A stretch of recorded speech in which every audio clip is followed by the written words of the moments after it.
Thank you, Mr. President. Thank you, Secretary Lopez.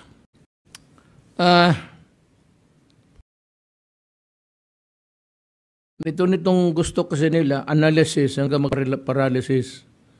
And while they are really analyzing, gusto nila, magkakamatayan ng mga health workers. Mga Pilipino naghihirap para kapwa Pilipino. Paulit ninyo kami na ayaw ninyong makinig. Walang supply noong mga panahon except from China. Hindi ko na kailangan sabihin sa inyo, nandito ka sa Pilipinas eh. Why would I, bakit kami tanungin ninyo ng mga bagay na ito na kamu mismo, Pilipino, nandito kayo sa Pilipinas yung panahon na yon. That is why it prompted you to pass a law, an urgent law. Alam niyo yung mga laro na wala ngang supply. Ang sabi ko sa iyo, bakit ang China meron? Because China all along were wearing masks even before the pandemic. Because China, nagpunta rin ako ng ilang beses, magdabas ka isang beses, magmask ka because of the pollution sa kotse. Kaya yung mga tao doon sanay, kaya may pondo sila. Wala lang nakas ng loob. Kasi, when you begin to talk, wag na kasi maingay yan. And wala pang naglakas ng loob to question nyo. Ngayon na lang. Kasi dahil nga rin sa kalukuhan mo, nakita mo na silip namin. Bawal yan actually. Bawal. Even government lawyers, cabinet members cannot be an officer of a corporation or a company or even an owner of a business entity that deals with government. Bawal talaga yan. Bitawan mo na yan kasi I will insist that you give up one because you cannot be both. Noong sa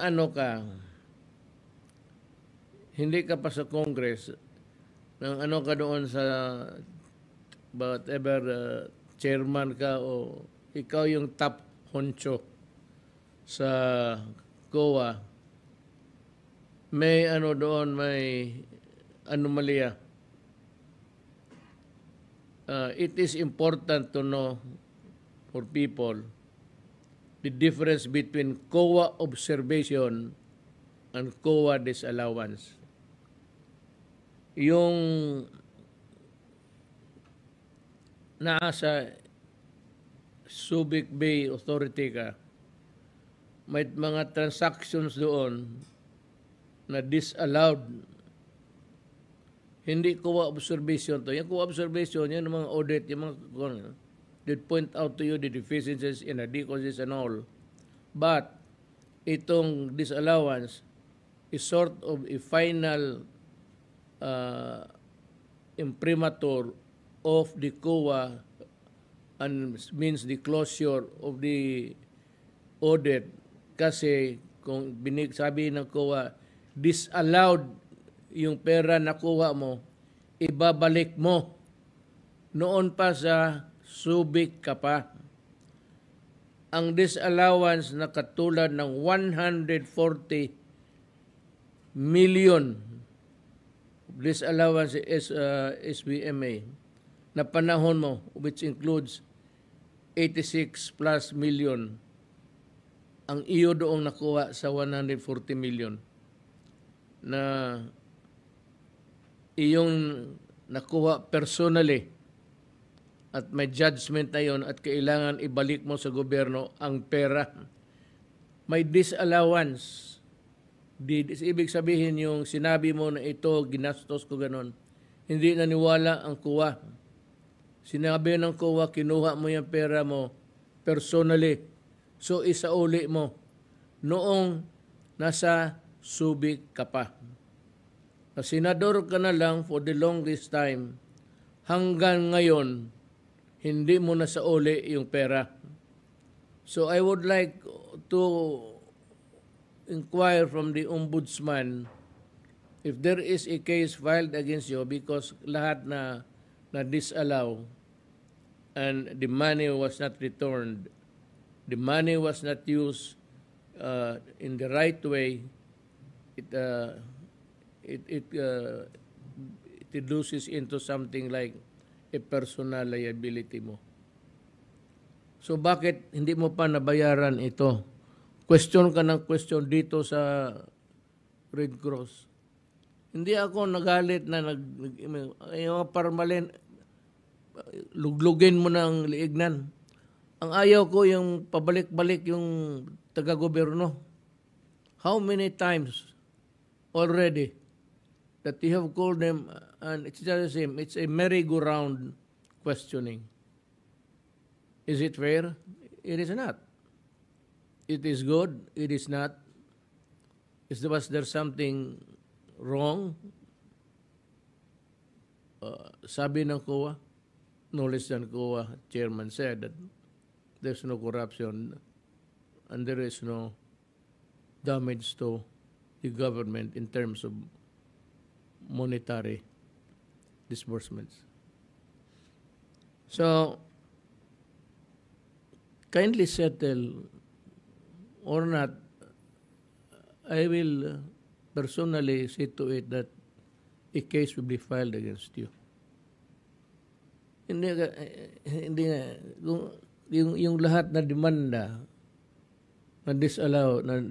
Ito kayong lahat mga Pilipino, sa gobyerno, lahat kayo na nanghawak ng pera at one time or another in your career and wrongfully or rightfully you were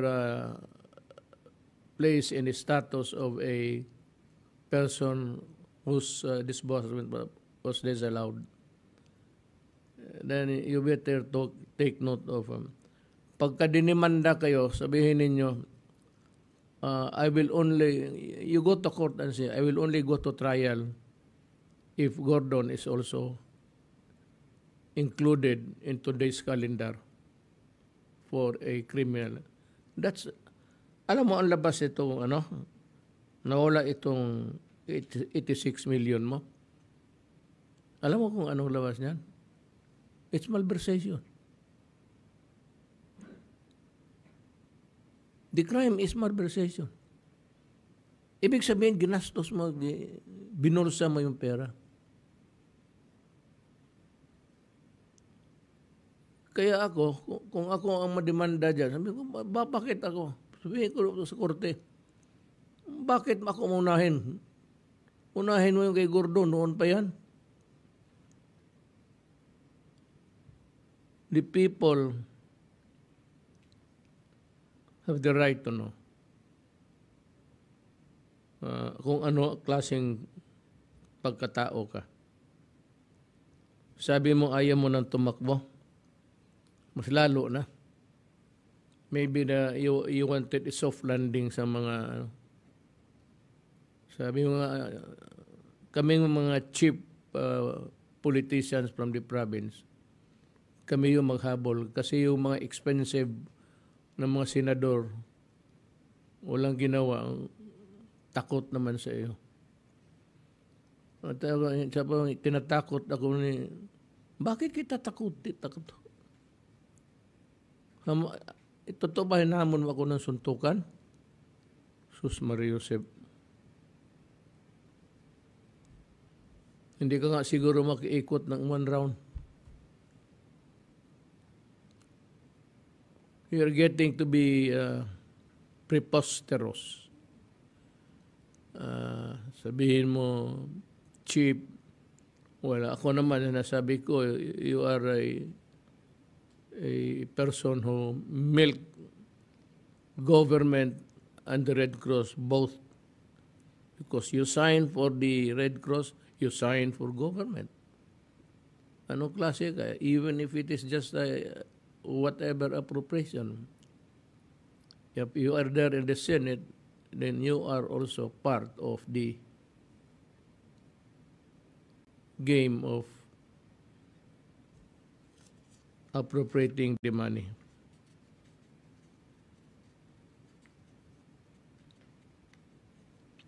Ang COA naman, I'd like to address myself to COA. Si Aguinaldo, ako noon, alam mo, Chairman Aguinaldo, wala ka ng taong makikita as courteous, as most respectful to you.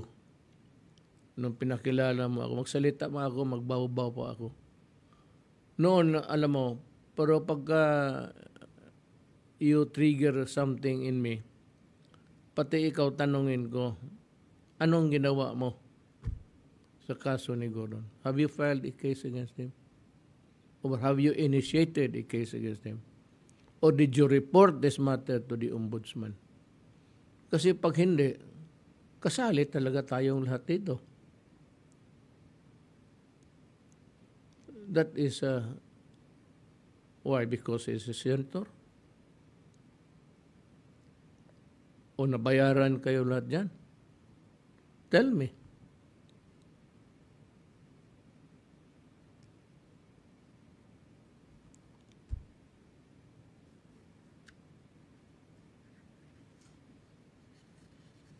Tsaka itong nung cabinet meeting, sabi ko kay Duque, produce the medical supplies and the medicines. I do not care where you get them. I would even say that there's a law, hindi ko ka-memorize ng number, that would exempt you. Ito yung yung sa gitna kanina, yung nakita ninyo sa PowerPoint, na madalian talaga. And you can dispense with, bidding. It means life and death. Itong COVID, tatamaan ka ngayon, it's still here. Matter of fact, maskara kayong lahat. Ay, ako lang hindi kasi kung ikaw lang naman ang mga senador ng Pilipinas, mamatay na lang rin ako.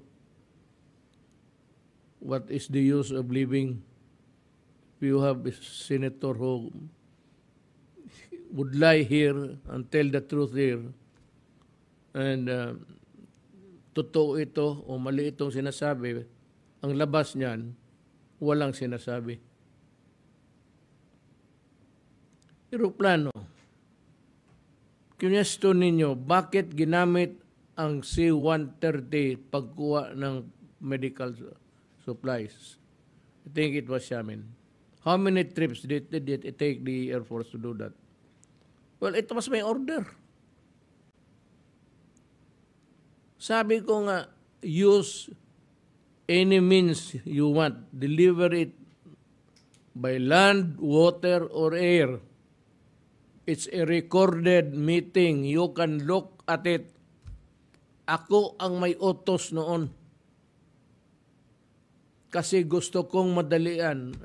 Ako yung presidente. Hindi naman ikaw. At ang masakit nito, nagpiyak ka ng piyak, ikaw mismo gumamit ng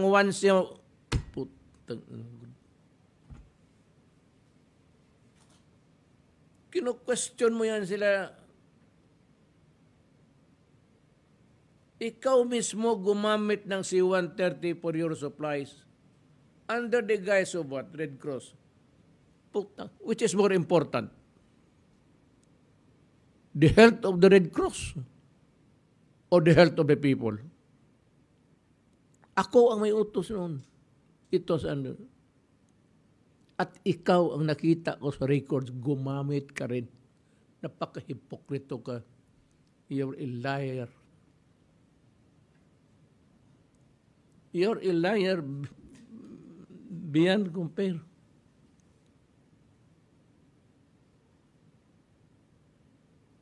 Where do we go from here?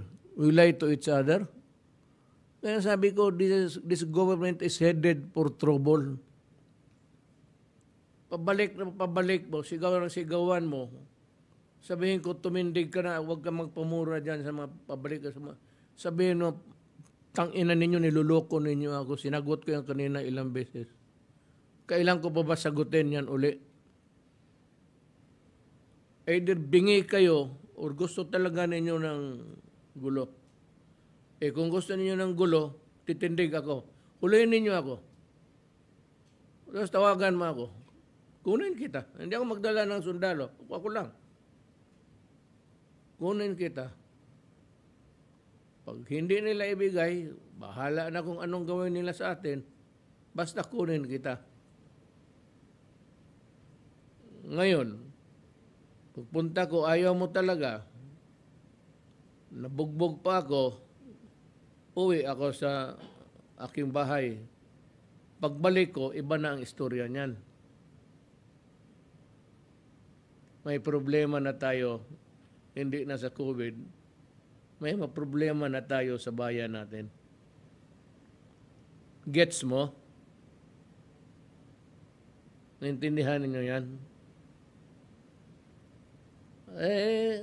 Magsabi kayo na ito, ganito, nananakot. Hindi ako nananakot. Pabugbog nga ako eh. Pupunta ako dyan, Senado, kunin ko. Si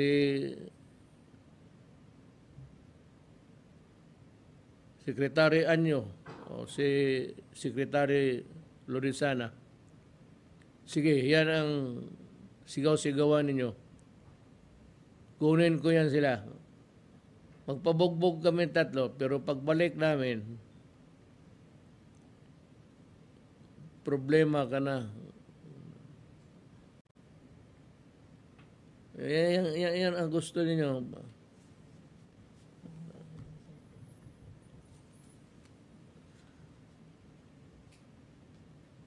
Basahin ko lang lahat ha, ng report. Ang TOCOA nag-recommend na back kayo ng charges dahil hanggang ngayon hindi pa nababayaran yung disallowed amount na senador na ito. You should start filing cases against these people. Ang tagal na niyan, November 2016 pa ang disallowance. Bakit wala pa ang kaso hanggang ngayon? Or at the very least, napunta na sana sa ombudsman yan. Well, in the ombudsman, abogado ka. Alam mo, they are ilang libo yan, isang araw mo pa. We can forgive an allowance of delay. Pero itong endorsement na lang ito eh. Respectfully endorsed to the office of the ombudsman again and the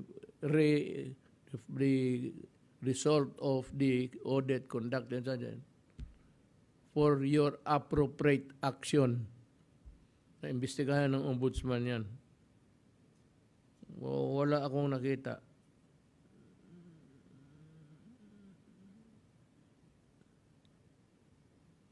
And you were, alam mo, tama yung sinabi. Sino yung sabi mo?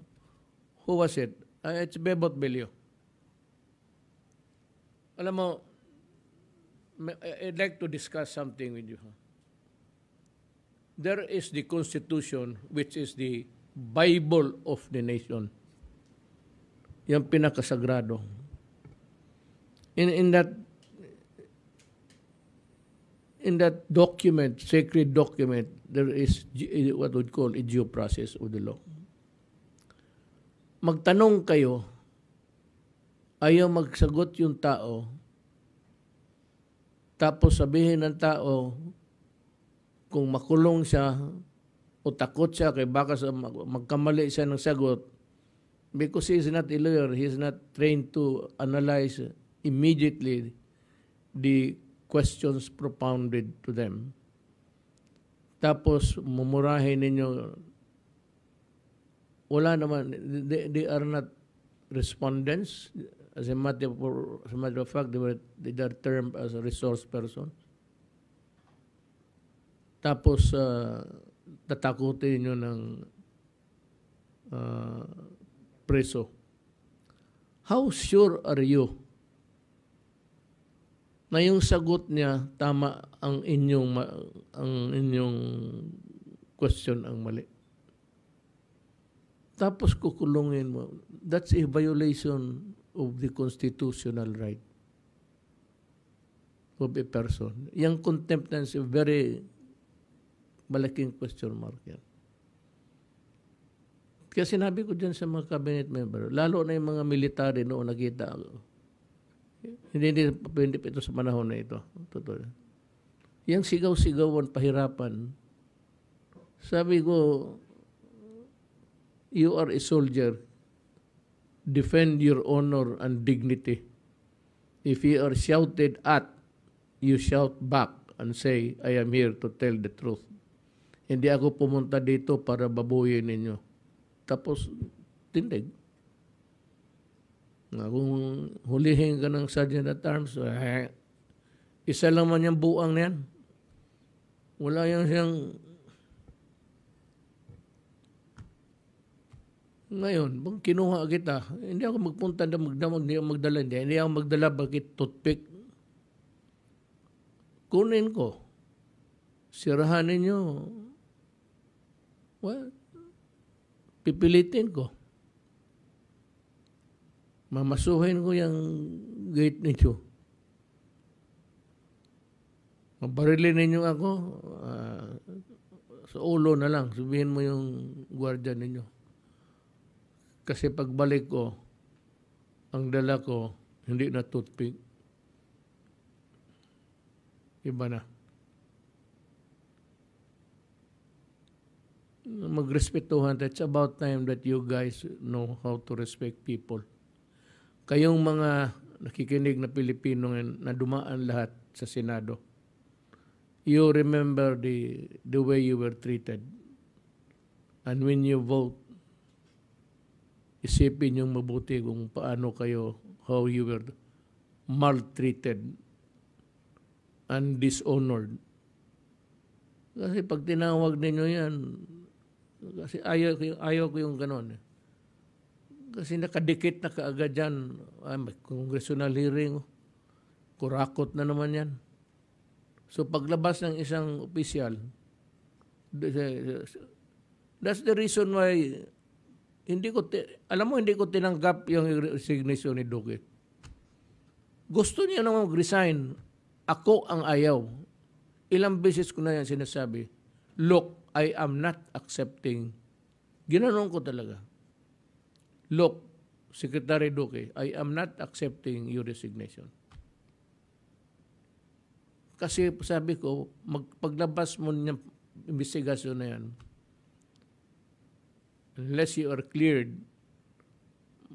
it will stick in the mind of the people. Ito si Duque, may corruption ito. Ilang beses tinawag ng Kongreso. Kung gawin kaya, you are officials empowered, freedoms from arrest, hindi mademanda. So anong gusto ninyo? Kung ang tao walang choice, hindi kayo mademanda, mura ng mura kayo, inaabuso ninyo ang konstitusyon, talagang may gusto kayong mangyari.